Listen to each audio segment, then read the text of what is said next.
जय हिंद दोस्तों। तो धोरण 12 गुजराती विषयની સપ્ટેમ્બર 2025ની એકમ કસોટીનું સંપૂર્ણ પેપર સોલ્યુશન આવી ગયું છે। તો આજના વિડીયોમાં આપણે સંપૂર્ણ પેપર સોલ્યુશન જોઈશું, માટે વિડીયો પૂરો જોજો, વિડીયોને લાઇક કરજો, તમારા બધા મિત્રો સાથે શેર કરજો। તો ચાલો શરૂ કરીએ આજનો વિડીયો।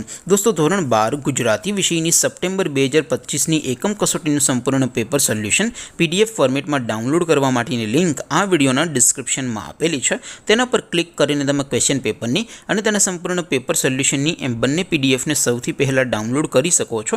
અથવા તો દોસ્તો પેપર સોલ્યુશનની પીડીએફ ડાઉનલોડ કરવા માટે તમારે ગૂગલ ઉપર સર્ચ કરવાનું છે www.mygkguru.in। આ વેબસાઇટ તમે સર્ચ કરશો એટલે જે પહેલી લિંક આવશે એના ઉપર તમારે ક્લિક કરવાનું છે। જેવું ક્લિક કરશો એટલે સોલ્યુશન માટેની mygkguru.in આ વેબસાઇટ ઓપન થઈ જશે। વેબસાઇટ ઓપન થયા પછી તમે થોડાક નીચે જશો તો ત્યાં તમને એકમ કસોટીના સોલ્યુશન માટેના ધોરણ વાઇઝ લીલા રંગના બોક્સ જોવા મળશે।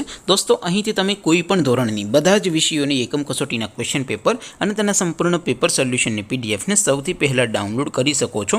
જેમ કે દોસ્તો અત્યારે હું ધોરણ 12 માટે સ્ટડી 12 વાળા બોક્સ ઉપર ક્લિક કરીશ। જેવું ક્લિક કરશો એટલે નવું પેજ ઓપન થશે। નવું પેજ ઓપન થાય એમાં તમે સ્ક્રોલ કરીને થોડાક નીચે જશો તો ત્યાં તમને study 12 commerce and arts paper solution 2025નું એક બોક્સ જોવા મળશે, જેમાં દોસ્તો નીચે લખેલું છે સ્ટડી 12 ગુજરાતી પેપર। તેની સામે ડાઉનલોડ બટન છે, તો એ ડાઉનલોડ ઉપર ક્લિક કરશો તો ધોરણ 12 ગુજરાતી વિષયની એકમ કસોટીનું ક્વેશ્ચન પેપર પીડીએફ ફોર્મેટમાં ડાઉનલોડ થઈ જશે। તેની નીચે લખેલું છે સ્ટડી 12 ગુજરાતી સોલ્યુશન। તેની સામે પણ ડાઉનલોડ બટન છે, તો એ ડાઉનલોડ ઉપર ક્લિક કરશો તો ધોરણ 12 ગુજરાતી વિષયની એકમ કસોટીનું સંપૂર્ણ પેપર સોલ્યુશન પીડીએફ ફોર્મેટમાં ડાઉનલોડ થઈ જશે। તો દોસ્તો આવી રીતે તમે ધોરણ 12ના બધા વિષયોની એકમ કસોટીના ક્વેશ્ચન પેપર અને તેના સંપૂર્ણ પેપર સોલ્યુશન પીડીએફને www.mygkguru.in આ વેબસાઇટ પરથી ડાઉનલોડ કરી શકો છો।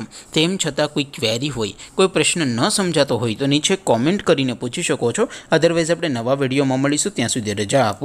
આવજો દોસ્તો, જય હિન્દ, વંદે માતરમ।